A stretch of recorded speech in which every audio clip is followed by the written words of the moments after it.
Young love. There's just so much to be said about it, right? Most of us will go through quite a few young loves in our lifetime. Some of us will meet our soulmate when we are in the depths of the young love age. Thankfully, the majority of us will never experience being unalived by a young love that just wasn't meant to be. Not only in a brutal way, but with our sister and mother watching and knowing that they are going to experience the same fate as us.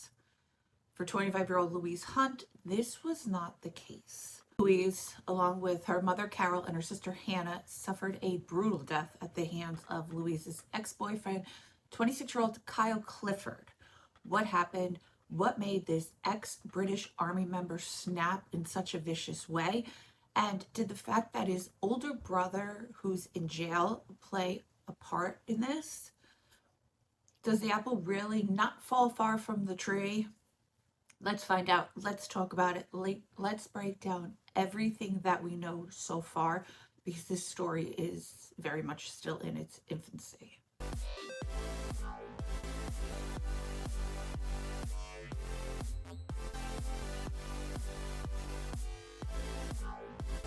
Hi guys, welcome or welcome back. Thank you so much for being here. It's so greatly appreciated. It truly, truly is. Before we get started, let me give you my usual disclaimer. This video is for educational purposes only. Please do not take what I say as fact. Please always do your own research and come to your own conclusions. Next, if you have not liked, subscribed, or commented yet, please consider doing so because it really helps me out and I really, really appreciate it. All right, so let's start this story off with Louise Hunt. 25-year-old Louise Hunt was described as a positive person, really sweet, really kind. Nobody was found that could say anything bad about Louise. She was super hardworking. She ran a dog grooming business called Groom and Glow in her family's detached home on the property. Ex-boyfriend Kyle Clifford. All right, let's move over to the person at the center of this story. 26-year-old ex-British Army member, brother of convicted unaliver, former security guard Kyle Clifford. Kyle and Louise were in a romantic relationship. We don't have the exact timeline of said relationship, but there are a few things that we do know. The two met on an online dating site. They're becoming scarier and scarier. Not even gonna lie. Shortly before everything happened, Louise's mother, Carol, told friends at her gym that Louise was in the middle of a really messy breakup with Kyle, suggesting that Louise's relationship had turned nasty. Another friend of Carol's says that Carol told her that the split from Kyle was really bad, saying that Carol didn't go into details, but that she could tell that her friend was very concerned. A neighbor of the family said that Louise was so upset by the breakup that just 1 week before everything happened, she drove her car into a telephone pole. Then just days before her death, Louise shared a Facebook post praising women who leave. Her last post on X, which was formerly Twitter, was on July 3rd, 2024, where she wrote, "I admire women who leave. I don't give if you left the first time or the 12th time. I admire shit. I don't give if people are calling you dumb for 11 years, but in the 12th year you decide you was done. It takes a lot of strength to break a tie. It takes a lot of self-love to choose yourself." She's not wrong. She's completely correct. Okay, so let's talk about Carol. 61-year-old Carol Hunt was described as the nicest, kindest, sweetest person you can ever meet. Just a beautiful person. A childhood friend of Carol's says that she was there at the nightclub the night that Carol and her husband John met. They saw each other through marriage, children, and typical adult bullshit. So she's known Carol for a really, really, really long time. John and Carol would end up marrying and going on to have 3 daughters together. Okay. John Hunt is most commonly known as a BBC sports commentator. A familiar voice for decades, other racing broadcasters and people from within the sport have offered support and condolences. The Gold Cup winner back in 3rd place.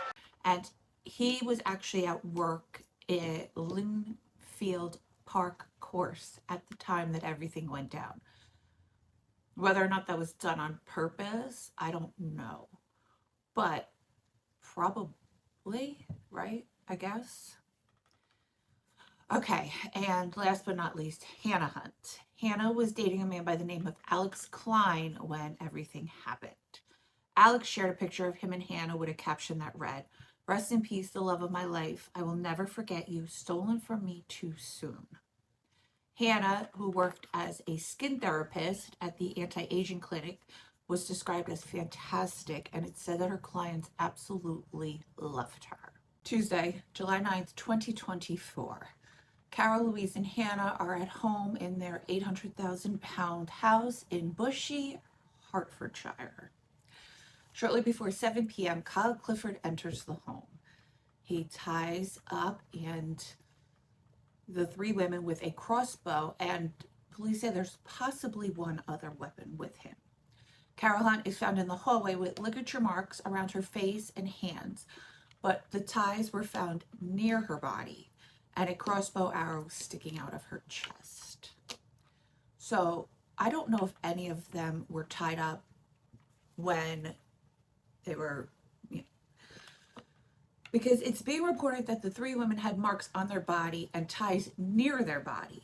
But how would one person contain three women if you don't leave them all tied up? Like, that just doesn't make sense to me. One thing I could believe is that Carol might have gotten loose, and that's why they were found near her body. But they're making it sound like all of them were untied at the time. Shortly before 7 p.m., neighbors of the family hear screams from the three women, and they call police. Then, as a last-ditch effort to save themselves, one of the women texted a partner of hers. So, again, that's probably Hannah or Carol, since Louise's partner was there, or ex-partner was there, and told them to call the police. The women also tried to dial 999 themselves. For context, that would be America's 911. Shortly before 7 p.m., Clifford's seen on a neighbor's doorbell camera walking away from the home carrying a white sheet that had the crossbow under it. It's also important to note that they have found the crossbow. When officers arrived, the three women were still somewhat alive, but they would all end up passing away at the scene. John Hunt, the father, he finds out, because at first it was he found them. He did not find them. The cops found them because of the neighbors, and then the cops called John while he was on his way home from work. Officers would head over to the home of Kyle's brother, Bradley. So Kyle has been linked to this house on Rendlesham Road before, so it would make perfect sense that they would go there to look for him. Okay, let's talk Bradley Clifford. Bradley Clifford, we touched on him very, very briefly in the very beginning. Bradley would tell his girlfriend in a WhatsApp conversation that he would put a knife down the throat and would rain hell on anyone who interfered with his Mustang. Okay, fast forward to 2017. 19-year-old Joshua Francis and 18-year-old Sabhan Khan were joyriding on Joshua's moped. The boys would randomly come across Bradley Clifford's red Mustang and smash a bottle on it. Okay, let's also be clear. This is a punk move by the teens, 1,000,000,000%. Would I be pissed? I would be fucking furious, okay? With that being said, they were just two teenage boys. And the next events that went down, they're not justifiable in any way, shape, or form. Because at the end of the day, it is just a car. He drunkenly chases the scooter at double the speed limit on the wrong side of the road just to hit the moped that the two boys were riding on. Okay, so, sorry, again. This isn't even just about the two boys on the moped now, because now you could have hurt just innocent people that were at the wrong place at the wrong time. So there's also that. There's just zero regard for life here. Zero. At the point of impact, the two teens were flung into the air. Joshua suffered serious injuries and Spawn would not survive. But it doesn't even end there for Bradley, because after he hits them, he gets out of his car in an intense rage and he begins punching them, or at least one of them. In the end, the judge sentenced Bradley to life in prison with a minimum of 23 years for Khan and 7 years for Joshua to run concurrently. At sentencing, the judge would tell Clifford in part, the two teenagers who got on the moped did not know how enraged you were and what you were capable of. Had they seen the WhatsApp message, they would not have been misguided enough to throw a bottle at your car. You decided that those on the moped had to pay the price, and you pursued them, intent that they did. Okay, going back to Kyle. Kyle was part of the Army for a short time before leaving in 2022. From February 22nd, 2023 through July 20th, 2023, he worked for a fire and security installation company. I say that to say that it doesn't seem to me that he has the best track record in regard to being a responsible employee.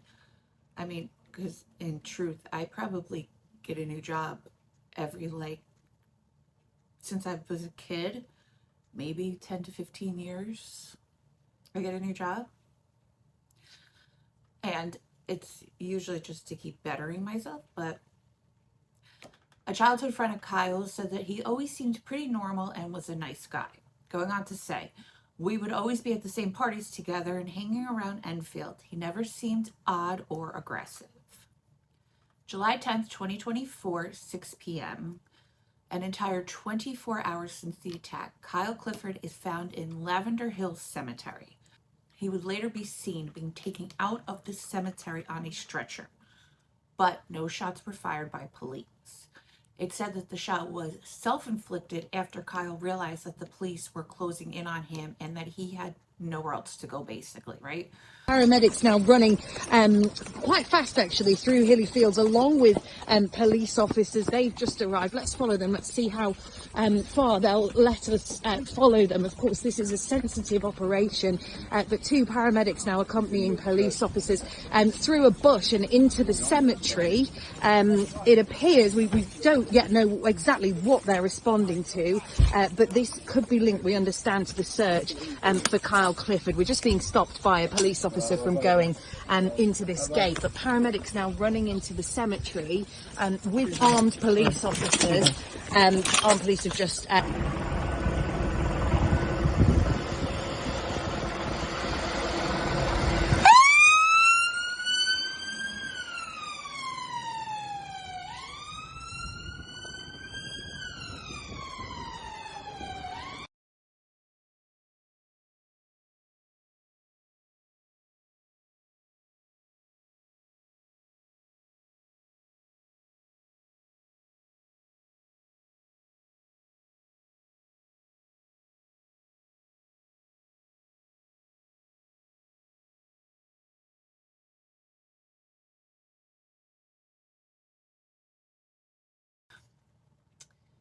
Punk pussy move, if you ask me. He would be taken to the hospital in critical condition, where the police waited for the okay from doctors to speak to him. So, luckily, Kyle would end up surviving this attempt to unalive himself. And I'm so incredibly happy that he did. I really, really am. Why should he be able to do what he did? Okay? Seriously, why should he be able to do what he did to these three women and be able to get out, never having to answer for his behavior, especially when that's how he wanted this to end it? So no, I don't want you to die. I want you to stay alive, and I want you to answer for these things that you've done, and I want you to suffer greatly in jail. That's what I personally want. As of July 29, 2024, Kyle has regained consciousness, but police have not yet spoken to him. Could that have changed by now, August 20th, 2024? 100%. But as of right now, it's not being said what, if anything, Kyle has said to police. What is known is that when Kyle did himself, he caused damage to his spinal cord and he's currently unable to walk. So to that I say, It sucks to suck. I don't feel bad for you. I don't.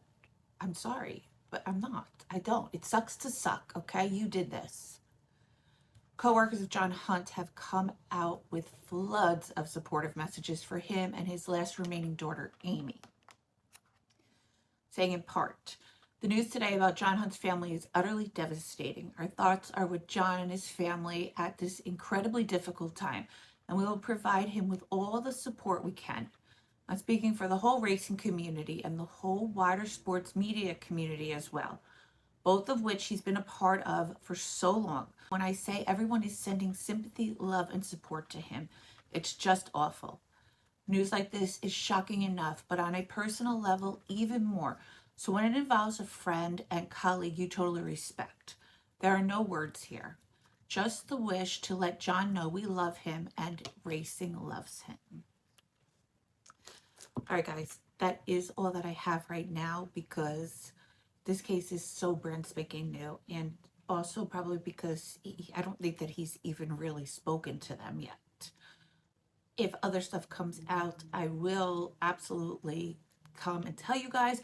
I'm so curious to know specifically. The things that I'm waiting for are their relationship, the length of time of their relationship. How did their relationship go?